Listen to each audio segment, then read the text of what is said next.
ભાઈ બે ચા આપજો તો. ના ભાઈ મારે સોડા પીવી હે. એલા ભાઈ ચા પીએ મજા આવશે. એલા ભાઈ આવો ઉનાળો હે આમાં ચા પીવાય? આમાંય ચાની કિંમત શું હે, લોકલ થઈ ગઈ હવે તો.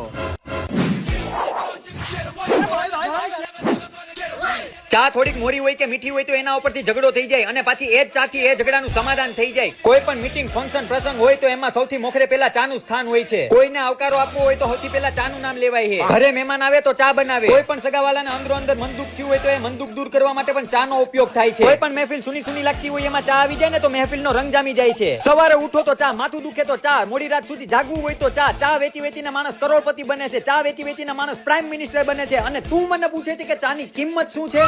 અરે સવારના પોરમાં તાજા દૂધની આદુ, સૂંઠ, ગોળ અને તુલસીના પાન નાખીને ચા બનાવી હોય અને એને રકાબીમાં નાખી અને મંદ મંદ ફૂંક મારી અને જેને ચાનો હબડકો લીધો હોય, આહા શું વાત કરું, આખા શરીરમાંથી આળસ નીકળી જાય અને કંઈક અલગ જ લેવલની એનર્જી આવી જાય. અને તું મને પૂછે છે કે ચાની કિંમત શું છે? ગુજરાતમાં ચા એનર્જી ડ્રિંક તરીકે લેવામાં આવે છે. અમીરથી લઈને ગરીબ બધા જ ચાને એફોર્ડ કરી શકે છે. અને સૌથી મોટી વાત, ઋતુ પ્રમાણે સીઝન બદલે, ફ્રૂટ બદલે, પણ શિયાળો હોય, ધગધગતો ઉનાળો હોય કે ચોમાસું હોય, પણ ચા તો મારી બારે માસ હો.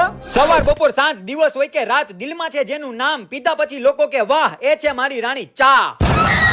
આ કિંમત છે ચાની. સોરી ભાઈ મારી ભૂલ થઈ ગઈ. હલ્ડ